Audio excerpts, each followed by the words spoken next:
अस्सलाम वालेकुम। उम्मीद करता हूँ कि आप खैरियत से होंगे। मैं हूँ गौहर ताजक।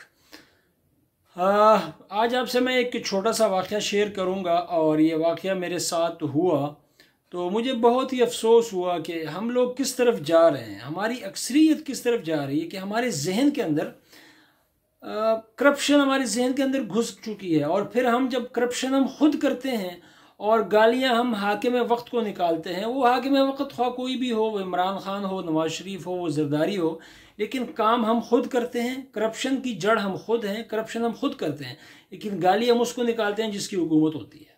ठीक है, हम ऐसे जालिम लोग हैं कि हम उसको भी नहीं बख्शते जो हमारी रोज़ी का ज़रिया बन रहा होता है। हम उस प्लेटफॉर्म के साथ भी दगाबाजी करते हैं जो हमारी रोज़ी का ज़रिया बन रहा होता है। और हम ये भी नहीं सोचते कि खुदा न ख्वास्ता जब हम इस प्लेटफॉर्म के ऊपर जहाँ पे हम रोज़ी कमा रहे हैं, यहाँ पे हम दगाबाजी करेंगे, फ्रॉड करेंगे, झूठ बोलेंगे, तो ये रोज़ी और ये अड्डा ये ख़त्म भी हो सकता है, ये कम भी हो सकता है, ये रोज़ी यहाँ से ख़त्म भी हो सकती है। फिर जब रोज़ी ख़त्म हो जाती है और हमारे पास कुछ रहता नहीं है, तो फिर हमारे पास जब कुछ नहीं रहता तो हम हाकिम वक्त को गालियाँ देना शुरू कर देंगे, हम हुक्मरानों को गालियाँ देना शुरू कर देंगे, हम वज़ीरों को गालियाँ देना शुरू कर देंगे। काम खुद ख़राब किया होगा उसको नहीं सोचेंगे।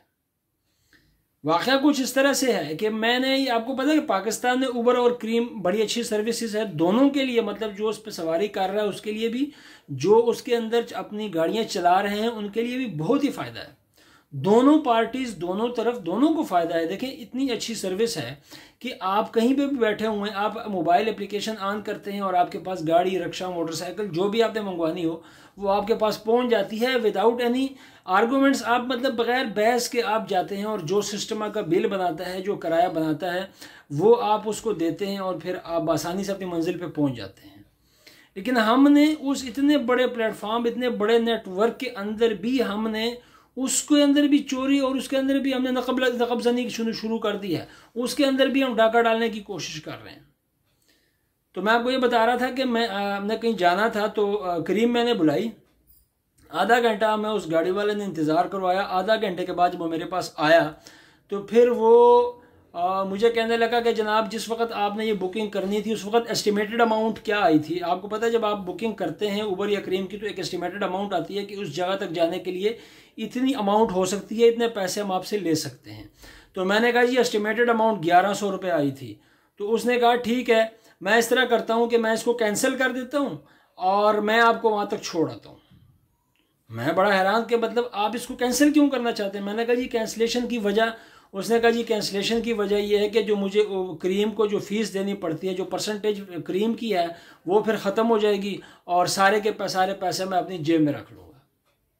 ये हमारी हालत है। मतलब वो प्लेटफॉर्म इतना बड़ा नेटवर्क, जितने इतनी कोशिश के बाद एक अच्छी एप्लीकेशन बनाई है और जिसके ऊपर काफ़ी सारे चेक लगे हुए हैं, हम उसको भी नहीं बख्श रहे हैं। और हमें ये भी पता है कि ये मेरी रोज़ी का मतलब कि ज़रिया है कि वो शख्स किस किस्म की, मतलब वो कहाँ से उस पर अटैक कर रहा है, उसको कहाँ से तोड़ने की कोशिश कर रहा है कि मैं इसको कैंसिल कर दूंगा, आपको अपनी जगह पे छोड़ दूंगा, जो अमाउंट आएगी पूरी की पूरी अपनी जेब में रख लूँगा, जो 30% या 25% जो क्रीम का बनता है मैं उनको नहीं दूंगा, क्योंकि वो सिस्टम के मुताबिक तो वो राइड तो कैंसिल हो चुकी होगी।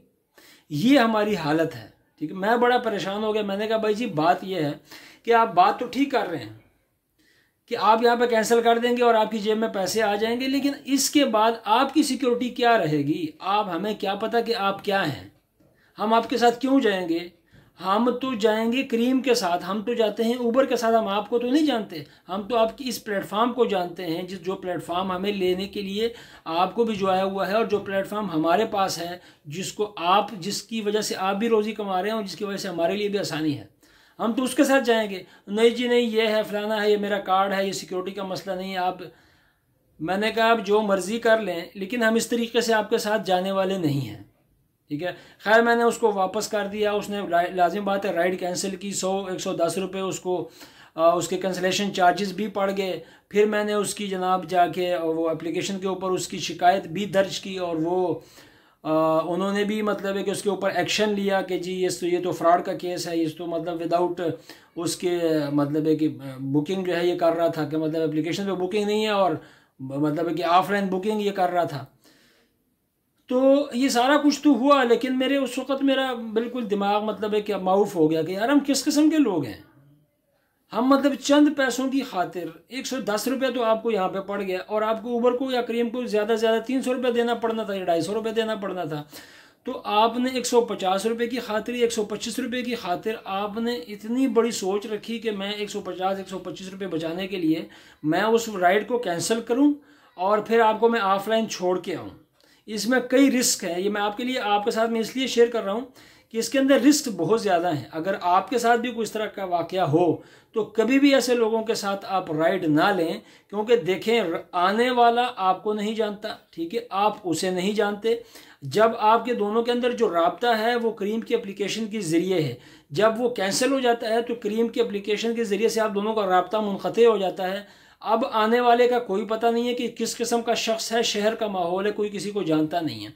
ये आगे जाके मेरे साथ क्या करने वाला है, ये आगे जाके मुझे किस तरफ लेके जाएगा, फिर ये करेगा क्या, ये आपको कोई इस किस्म की कोई गारंटी नहीं है। तो लिहाजा मेरी आपसे भी गुजारिश ये है कि अगर कोई शख्स आपसे ये कहता है कि मैं ये राइड कैंसिल कर दूंगा और आपको ऑफलाइन छोड़ के आ जाऊंगा, तो कभी भी ऐसे लोगों के साथ मत जाएं, बल्कि ऐसे लोगों को कहें कि जनाब आपकी मेहरबानी, आप जाएं कैंसिल करें और वापस चले जाएं, और बाकायदा इनकी शिकायत किया करें, ताकि कंपनी को मतलब है कि क्रीम जो इतना बड़ा नेटवर्क चल रहा है, जिन लोगों ने मतलब है कि पाकिस्तान में आके इन्वेस्टमेंट किया है, जिन्हें हमें रोज़ी पैदा करने का यहाँ पे मौके फराहम किए हैं, उनको पता तो चले कि ये कुछ ऐसी गंदी भेड़िया और काली भेड़ें जो हैं वो इसके अंदर घुस चुकी हैं, जो कि इस नेटवर्क को भी तोड़ने की कोशिश कर रही हैं।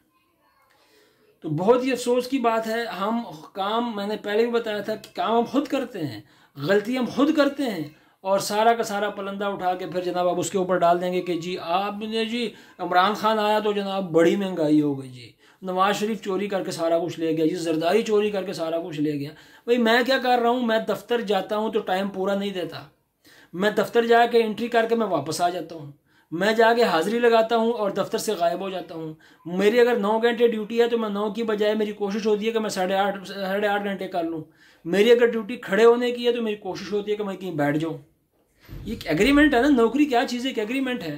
तो जब आप इस किस्म की हरकत आप खुद करते हैं, एक चीज़ में अगर फ़र्ज़ किया मुझे, मैं अगर दुकानदार हूँ, मैं ताजिर हूँ, एक चीज़ में मुझे अगर फ़र्ज़ किया 100 रुपये बचता है या 150 रुपये बचता है, तो मेरी क्यों कोशिश होती है कि मैं इसमें से 500 रुपये कमाऊँ। मैं अपने 500 रुपये कमाने की खातिर मैं पूरे सिस्टम को करप्ट कह रहा होता हूँ। और जी हालात ऐसे हैं जनाब, पीछे से इतना ये हो गया, पीछे से ये हो गया, ये हालात इस तरह के हो गए जी। अल्लाह ताला से दुआ है जनाब कि अल्लाह ताला हमारी हालत पर रहम करे।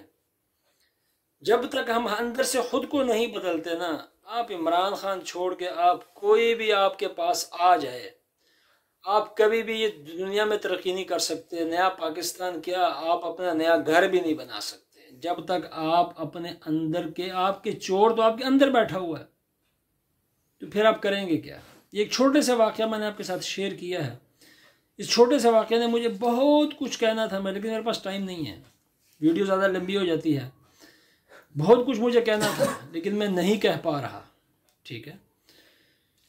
तो दुआ है कि जी अल्लाह ताला हमें अपने हिफ्ज़ व अमान में रखे।